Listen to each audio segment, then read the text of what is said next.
जय महाराष्ट्र, मी फराह खान। पुढच्या काही मिनिटात आपण घेणार आहोत राज्य, देश आणि जगभरातल्या बातम्यांसह क्रीडा तसंच मनोरंजन क्षेत्रातील महत्त्वाच्या घडामोडींचा वेगवान आढावा। तेव्हा सुरुवात करूया महाफास्ट घडामोडींना।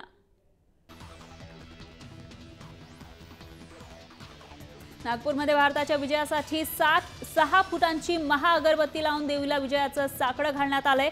सायकल अगरबत्तीकडून 6 फुटांची महाअगरबत्ती शहरातल्या विविध मंदिर आणि मॉल समोर नेऊन भारताच्या विजयासाठी प्रार्थना करण्यात आली आहे।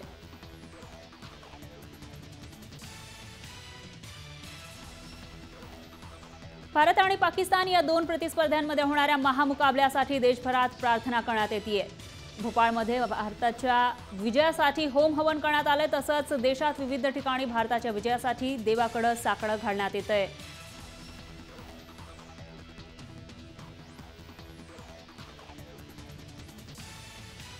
भारत पाकिस्तान मॅचमधल्या दंगलीसाठी सर्वांचीच उत्सुकता शिगेला पोहोचली आहे। या सीमेवरील बीएसएफ जवान तरी कसे मागे राहतील? त्यांनीही इंडिया इंडिया जीतेगा भाई जीतेगा, इंडिया ही जीतेगा अशा प्रकारच्या घोषणा दिल्यात।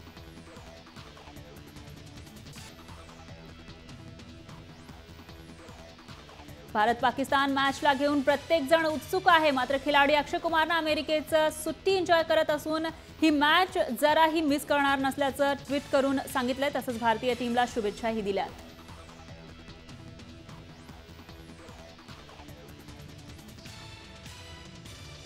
शिवसेनेचे आमदार सदा सरवणकर यांचे पुत्र असलेले नगरसेवक आणि युवा सेना नेते समाधान सरवणकर यांनी आज भारत पाकिस्तान क्रिकेट मॅचचा थरार अनुभवता यावा यासाठी शिवाजी पार्क आणि प्रभादेवीला भव्य स्क्रीन लावण्यासाठी व्यवस्था केली। त्याची होर्डिंगबाजीही केली, मात्र युवा नगरसेवक असलेल्या समाधान यांना बहुतेक शिवसेनेच्या भारत पाकिस्तान मॅचबाबतच्या भूमिकेचा विसर पडला। अखेर श्रेष्ठींकडून कानउघाडणी झाल्यावर प्रथम देश मग खेळ या भूमिकेत आले, तर शिवसेनेचे वरिष्ठ नेते विरोध करत असले तरी युवा कार्यकर्त्यांची भूमिका वेगळी असते हे पुन्हा स्पष्ट झालंय।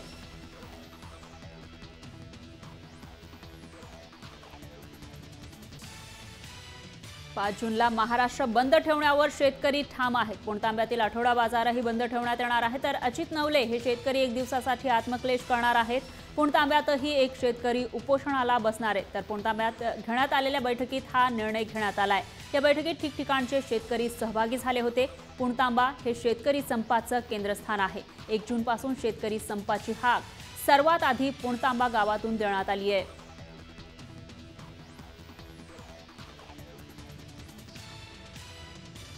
करमाळा शहरातील सोनाई दूध डेअरीचं दूध संकलन बंद ठेवण्याचं आवाहन करण्यासाठी गेलेल्या शेतफळ येथील शेतकरी संघटनेच्या युवा कार्यकर्त्यांना 10 ते 15 भाजप कार्यकर्त्यांनी जबर मारहाण करून आंदोलन दडपण्याचा प्रयत्न केला। मारहाणीत जखमी झालेले युवा शेतकरी सध्या करमाळा येथील शासकीय रुग्णालयात उपचारासाठी दाखल झालेले आहेत आणि या शेतकऱ्यांना मारहाण करणाऱ्या भाजप कार्यकर्त्यांनीच उलट पोलिसात तक्रार केली आहे।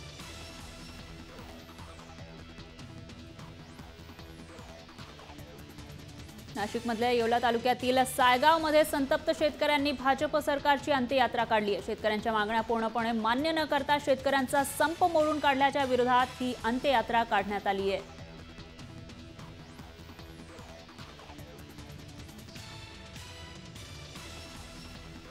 शेतकरी संपाचा परिणाम आजही कोल्हापुरात दिसून आलाय। दर्याचे वडगाव मार्गे गोकुळ दूध संघाकडे जाणारे दुधाचे टेम्पो शेतकऱ्यांनी अडवले, मात्र हे दूध ओतून न टाकता गरजू व्यक्तींना आणि गावातील तालमीच्या लाल मातीत ओतून टाकत पैलवानाच्या कुस्तीसाठी पोषक माती तयार केली आहे। जय महाराष्ट्रने केलेल्या नासाडी रोखण्याच्या आवाहनाला प्रतिसाद त्यांनी दिलेला आहे, तर शेतकऱ्यांच्या या संपामुळे गोकुळच्या दूध संकलनावर 20% अद्यापही परिणाम दिसून येते। नियमित दूध संकलनात 1,10,000 लिटरची घट झाली आहे। मुंबईकडे दूध पुरवठा मात्र पोलीस बंदोबस्तात सुरळीत सुरू असून गेल्या 24 तासात 32 टँकर मुंबईत पोहोचले।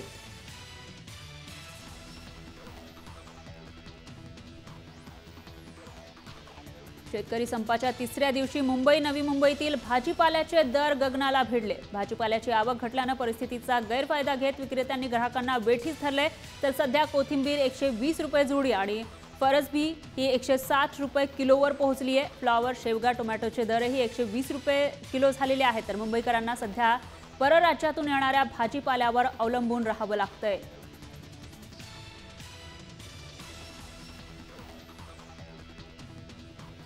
शेतकरी संपाची झळ संपाला पाठिंबा देणाऱ्या शिवसेनेलाही बसली आहे। सध्या राज्यात शिवसेनेचं मी कर्जमुक्त होणार हे अभियान राबवलं जाते। या अभियानांतर्गत शिवसेना खासदार अरविंद सावंत बुलढाण्यात गेले असता काही शेतकऱ्यांनी त्यांची भेट घेतली आणि यावेळी त्यांनी थेट मोदी आणि उद्धव ठाकरेंवरून अरविंद सावंतांवर प्रश्नांची सरबत्ती सुरू केली आणि त्यांना खडे बोलही सुनावले।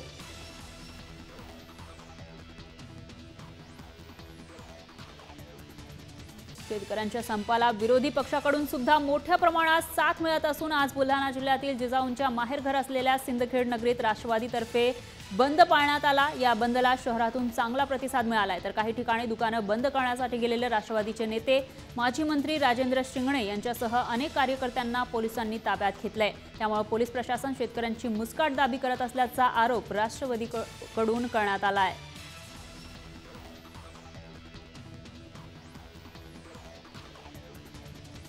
एका लग्नात झालेल्या व्हिडिओ काढण्याच्या वादातून दोन गटांमध्ये वाद निर्माण झाला होता आणि याच वादातून एक गटानं कल्याण रेल्वे स्थानकात लोकलमध्ये घुसून दुसऱ्या गटातील महिलेसह 6 इसमांना बेदम मारहाण केल्याची घटना घडली आहे। या प्रकरणी कल्याण रेल्वे पोलिसांनी गुन्हा दाखल करत सीसीटीव्हीच्या मदतीने पुढील तपास सुरू केला आहे।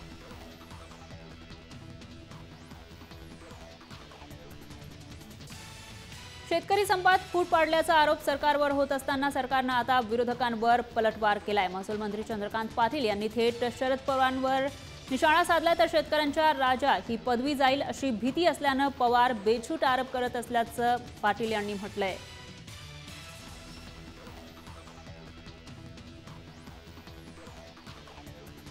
कुर्ला स्थानकात कानाला हेडफोन लावून रेल्वे ट्रॅक ओलांडण्याच्या नादात एक मुलगी मालगाडी समोर आली, मात्र दैव बलवत्तर म्हणून या मुलीनं मरणालाही मात दिली आहे। या घटनेचं सीसीटीव्ही फुटेज सध्या समोर आलंय, तर हेडफोनच्या आवाजात तिला मालगाडीचा आवाजही आला नाही आणि स्टेशनवरील लोकलही तिला आवाज देत होते, लोक देखील तिला आवाज देत होते। तिला जेव्हा हे लक्षात आलं तेव्हा तिनं ट्रॅकमध्ये पळायला सुरुवात केली। सुदैवानं पूर्ण मालगाडी अंगावरून जाऊन देखील ही मुलगी बचावली आहे।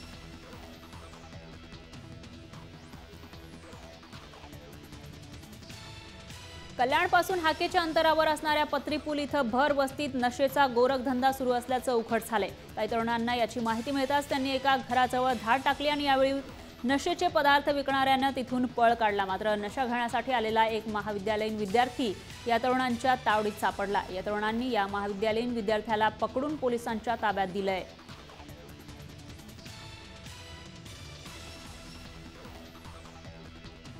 राष्ट्रवादीचे नेते अजित पवार यांच्या अडचणीत आता वाढ झाली आहे। ईडीने एसीबीकडून सिंचन घोटाळ्याचे कागदपत्र मागवलेले आहेत आणि त्यामुळे सिंचन घोटाळ्या प्रकरणी अजित पवार यांच्या चौकशीची आता शक्यता वर्तवण्यात येते, तर अजित पवारांवर संबंधित कंपनीला कंत्राट दिल्याचा आरोप आहे।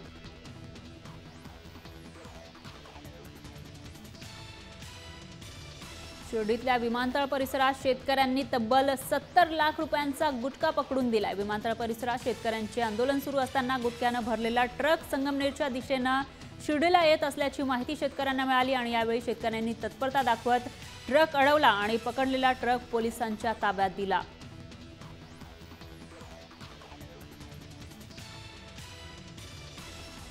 बोरिवली रेल्वे स्टेशनवरील प्लॅटफॉर्म नंबरमध्ये आजपासून बदल करण्यात आलेले आहेत। प्लॅटफॉर्म 8 आणि 7 हे प्लॅटफॉर्म 1 च्या अगोदर होते, आता 8वा प्लॅटफॉर्म पहिला असेल तर 7वा प्लॅटफॉर्म दुसऱ्या क्रमांकाने ओळखला जाईल। प्लॅटफॉर्मचे क्रमांक केवळ सुटसुटीतपणा आणण्यासाठी बदलण्यात आलेले आहेत, मात्र लोकल्स त्यांच्या ठरलेल्या प्लॅटफॉर्मवरूनच रवाना होणार आहेत।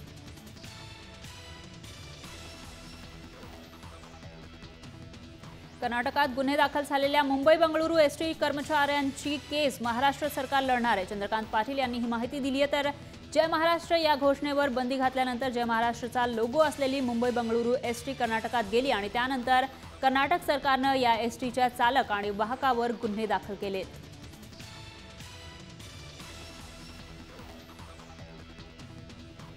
गेल्या वर्षी सावित्री नदीवरील ब्रिटिशकालीन पूल कोसळून दुर्घटना झाली। यानंतर या ठिकाणी विशेष बाब म्हणजे 6 महिन्यात नवीन पूल उभारण्याचा संकल्प केंद्र सरकारने केला होता। त्यानुसार सुमारे 27 कोटी रुपये खर्च करून या ठिकाणी नवीन पूल उभारण्यात आलाय। 5 जून रोजी या पुलाचं लोकार्पण होणार आहे।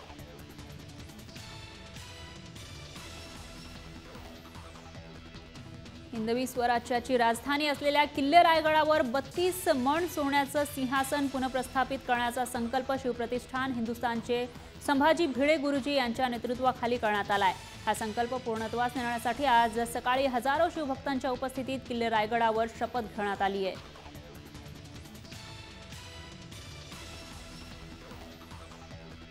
आज दुपारी नाशिकमध्ये टोलनाक्यावर उभ्या असलेल्या ट्रकनं अचानक पेट घेतला। चांदवड टोलनाक्यावर ही घटना घडली आहे, तर टोल भरणारा ट्रक अचानकपणे पेटला। या दुर्घटनेमुळे मुंबई आग्रा महामार्गावरील वाहतूक देखील काही काळ ठप्प झाली होती। अग्निशमन दलाला मोठ्या प्रयत्नानंतर आग विझवण्यात यश आलं।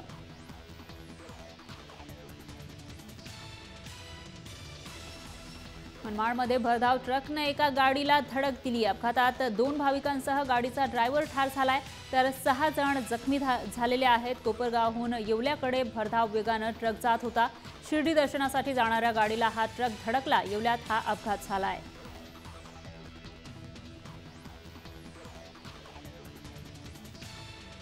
गोंदियामध्ये धरण परिसरात अंघोळीसाठी गेलेल्या 2 मुलांचा बुडून मृत्यू झालाय। देवरी तालुक्यातील सुरपूर धरणात ही घटना घडली आहे, तर दिगंबर कोसरे आणि नितेश कोसरकर अशी या मृत मुलांची नावं आहेत।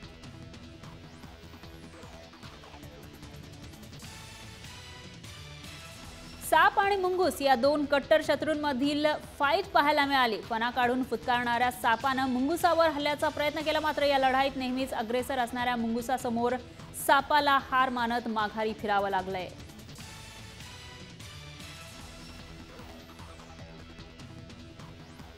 भारतीय नौदलाचे माजी अधिकारी कुलभूषण जाधव यांना भारतात परत आणण्यासाठी मुंबईत कॅन्डल मार्च काढण्यात आलाय। कुलभूषण यांचा मित्रपरिवार या कॅन्डल मार्चमध्ये सहभागी झाला होता।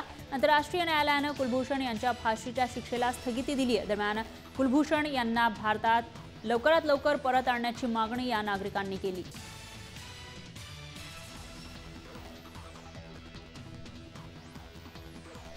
राजस्थानातल्या जोधपूरमधील बहुचर्चित भौरी देवी अपहरण आणि हत्या प्रकरणी प्रमुख आरोपीला अटक करण्यात आली आहे। 6 वर्षांपासून फरार असलेली प्रमुख आरोपी इंदिरा बिश्नोईला अटक करून पोलिसांनी जोधपूरमध्ये नेलं। इथल्या सीबीआय कोर्टात तिला हजर करण्यात आलंय।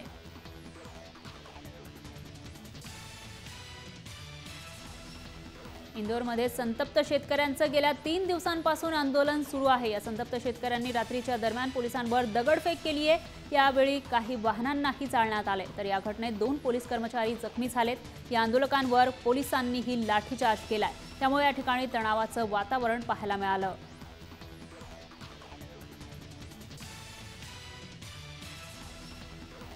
राष्ट्रीय तपास यंत्रणेनं काश्मीर खोऱ्यात 14 तर दिल्लीत 8 ठिकाणी छापे टाकलेत। काश्मीर खोऱ्यात दहशतवादी घातपाती कारवायांसाठी पाकिस्तानकडून पैसा मिळत असल्याच्या संशयावरून हे छापे टाकण्यात आले, तर दिल्लीत जवळपास 8 हवाला डीलर्स आणि व्यापाऱ्यांवर छापे टाकण्यात आल्याचं सूत्रांकडून सांगण्यात येत आहे।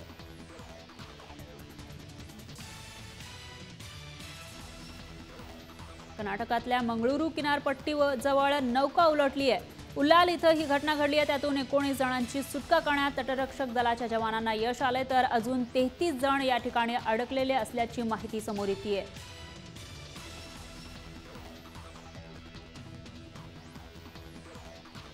कानपूरमध्ये कैलाश मोटार नावाच्या वर्कशॉप आणि गोदामाला भीषण आग लागली आहे। अग्निशमन दलाच्या जवानांनी शर्थीचे प्रयत्न करून ही आग विझवली आहे। शॉर्ट सर्किटमुळे ही आग लागल्याचं सांगण्यात येत असून यामध्ये करोडोंचं नुकसान झालंय।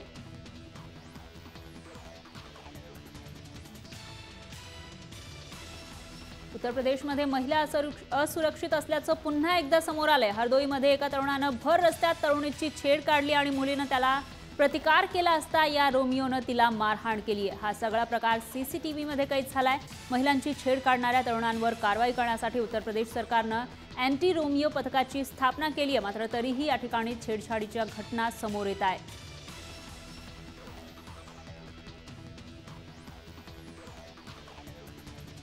लुधियानामधल्या कुंदन विद्या मंदिर नावाच्या शाळेत एका विद्यार्थिनीसोबत विनयभंग झाल्याची घटना घडली आहे। हा प्रकार समोर येताच संतप्त पालकांनी शाळेला घेराव घालत आंदोलन केलं, तर शाळेच्या समर कॅम्पमध्ये ही घटना घडली।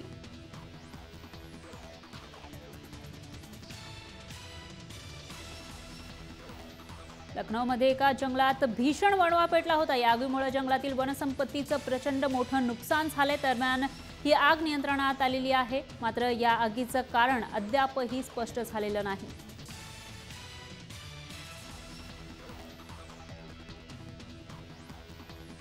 नोटाबंदी होऊन काही महिने उलटले तरीही राज्यासह देशात जुन्या नोटांचा अवैध व्यापार अद्यापही सुरूच आहे। अशा जुन्या नोटा बदलणाऱ्या एका गँगला हैदराबादमध्ये पोलिसांनी अटक केली आहे। या गँगकडून पोलिसांनी 1000 रुपयाच्या जुन्या नोटा हस्तगत केल्या।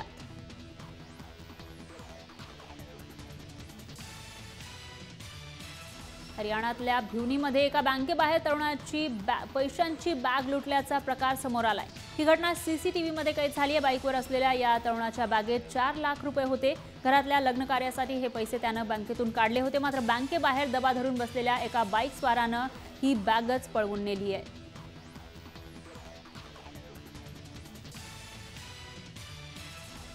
पश्चिम बंगालच्या सिलिगुडीमध्ये जागतिक नाणी आणि नोटांचं प्रदर्शन भरवण्यात आलंय। हे प्रदर्शन पाहण्यासाठी नागरिकांनीही मोठी गर्दी केली होती, तर विविध देशातील जुनी ऐतिहासिक नाणी आणि नोटा या निमित्तानं सिलिगुडीतल्या नागरिकांना पाहण्याची अनोखी पर्वणी मिळाली।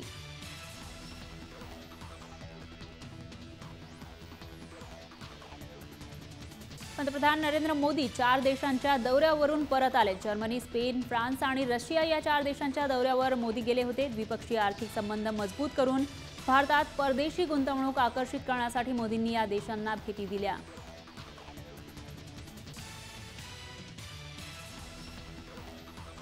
हृदयाच्या आजारानं त्रस्त असलेल्या पाकिस्तानमधील एका 2.5 वर्षाच्या मुलाला भारतानं मेडिकल व्हिसा जारी केलाय। मुलाच्या वडिलांनी केंद्रीय परराष्ट्र मंत्री सुषमा स्वराज यांच्याकडे व्हिसासाठी हस्तक्षेप करण्याची विनंती केली होती आणि यानंतर सुषमा स्वराज यांनी तात्काळ पावलं उचलत त्यांना मदत केली।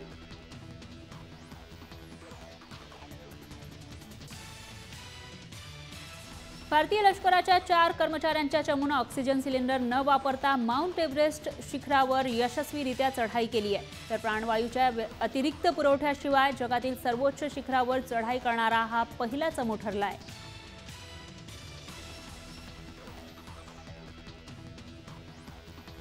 भारत पाकिस्तान सीमेवर तणाव असताना पाकिस्तानच्या लष्करानं आणखी एक व्हिडिओ जारी केलाय। भारतीय लष्कराचं एक बंकर उडवून भारताच्या 5 जवानांचा खात्मा केल्याचा दावा पाकिस्ताननं यामध्ये केलाय, तर भारताने मात्र पाकिस्तानचा दावा खोडून काढलाय।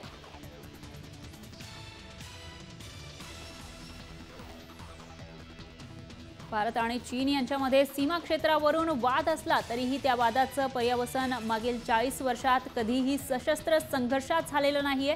तर या कालावधीत सीमावाद ताणल्यानं एकही गोळी झाडल्याची घटना घडलेली नाही, असं स्पष्ट करत पंतप्रधान नरेंद्र मोदी यांनी 2 राष्ट्रात काही मुद्द्यांवर वाद असले तरीही इतर मुद्द्यांवर परस्पर सहकार्य ही काळाची गरज असल्याचं निदर्शनास आणून दिलंय।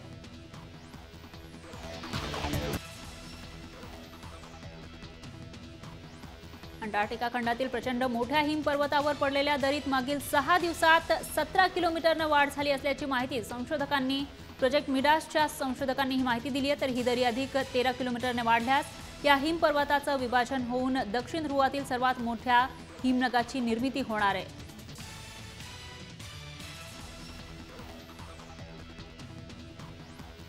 लंडनमध्ये शनिवारी रात्री 2 ठिकाणी झालेल्या दहशतवादी हल्ल्यांमध्ये एकाचा मृत्यू झाला, तर अनेक जण जखमी झालेत। लंडन ब्रिज आणि बरो मार्केट या 2 ठिकाणी दहशतवाद्यांनी उपस्थितांवर हल्ला केला। सन वृत्तपत्रानं दिलेल्या माहितीनुसार या हल्ल्यात 7 जणांचा मृत्यू झालाय, तर पंतप्रधान थेरेसा मे यांनी हा दहशतवादी हल्ला असल्याचं जाहीर केलं।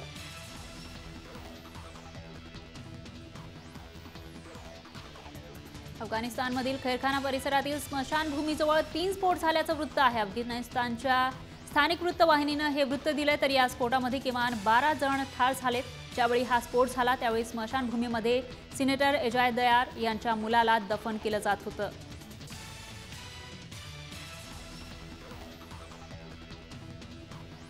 अमेरिकेतील येल विद्यापीठात प्रवेश घेणं हे अनेक तरुणांचं आणि विद्वानांचं स्वप्न असतं, मात्र एका किशोरवयीन मुलीला अगदीच वेगळ्या गुणवत्तेवर हा प्रवेश मिळालाय।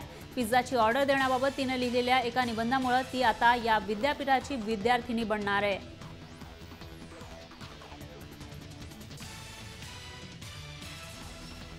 इटलीची कंपनी पियाचिनो भारतात वेस्पा 946 एम्पोरियो अर्मानी एडिशन स्कूटर सादर केली असून यामध्ये 9,25,000 रुपये इतकी या स्कूटरची किंमत आहे। तर भारतातील सर्वात महागडी ही स्कूटर असणार आहे। भारतात ही स्कूटर 25 ऑक्टोबरला लॉन्च होणार होती, मात्र काही कारणास्तव लॉन्चिंगची तारीख पुढे ढकलण्यात आली आहे।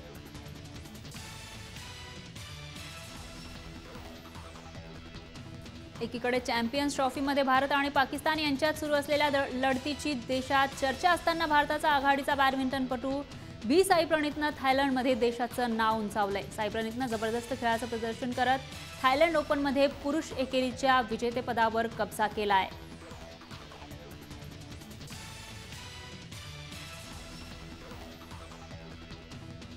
पराभवापेक्षा बरोबरी खूपच सुसह्य असते हे तत्व डोळ्यांसमोर ठेवत भारतानं माजी विश्वविजेत्या जर्मनीला 2-2 बरोबरीत रोखलं आणि 3 देशांच्या आंतरराष्ट्रीय हॉकी स्पर्धेत आव्हान राखलंय। भारताला या आधीच्या लढतीत बेल्जियम विरुद्ध 1-2 पराभव स्वीकारावा लागला होता।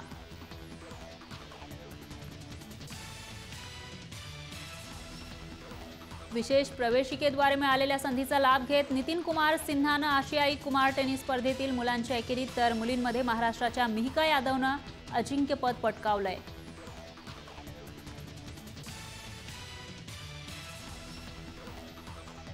वेस्ट इंडिज क्रिकेट बोर्डाला 91 वर्ष पूर्ण होत असून त्यानिमित्त त्यांनी वेस्ट इंडिज क्रिकेट संघाचं नाव बदललंय। वेस्ट इंडिज क्रिकेट बोर्ड आता क्रिकेट वेस्ट इंडिजच्या नावानं ओळखलं जाणार आहे, तर त्यांची टीम ही टीम इंडिजच्या नावानं ओळखली जाईल।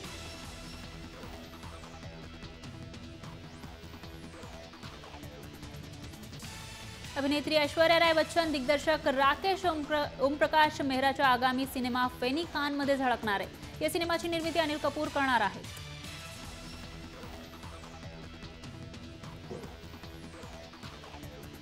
2000 सालापासून कौन बनेगा करोडपती या कार्यक्रमातून अनोख्या अंदाजात सूत्रसंचालन करत बिग बींनी अनेकांच्या मनावर राज्य केलं। काही दिवसांपूर्वीच केबीसीच्या सूत्रसंचालनाची धुरा ऐश्वर्या राय बच्चन आणि रणबीर कपूर सांभाळणार असल्याच्या चर्चा होत्या, मात्र केबीसीमधून पुन्हा एकदा प्रेक्षकांच्या भेटीला येत असल्याचं खुद्द बिग बींनी स्पष्ट केलंय।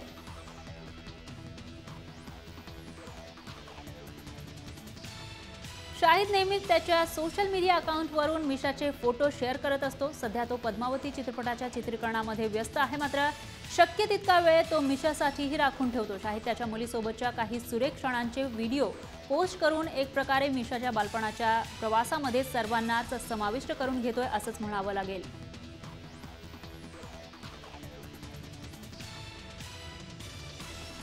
येत्या जुलै महिन्यात होणाऱ्या इंटरनॅशनल इंडियन फिल्म अवॉर्ड्स म्हणजेच आयफा 2017 मध्ये दिवंगत अभिनेत्री रीमा लागू यांना श्रद्धांजली वाहण्यात येणार आहे। गेल्या महिन्यात निधन झालेल्या रीमा यांना त्यांचा ऑनस्क्रीन मुलगा सलमान खान श्रद्धांजली वाहणार आहे।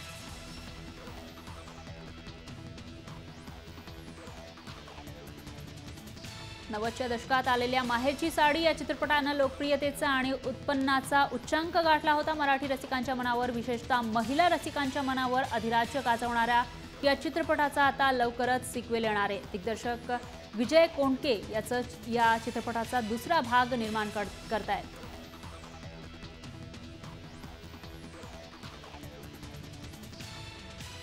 सिद्धार्थ मल्होत्रानं जिमला जाण्यासाठी गाडीचा नव्हे तर चक्क रिक्षाचा वापर केलाय। सिद्धार्थनं रिक्षामधला फोटो काढून इंस्टाग्राम अकाउंटवर शेअर केलाय।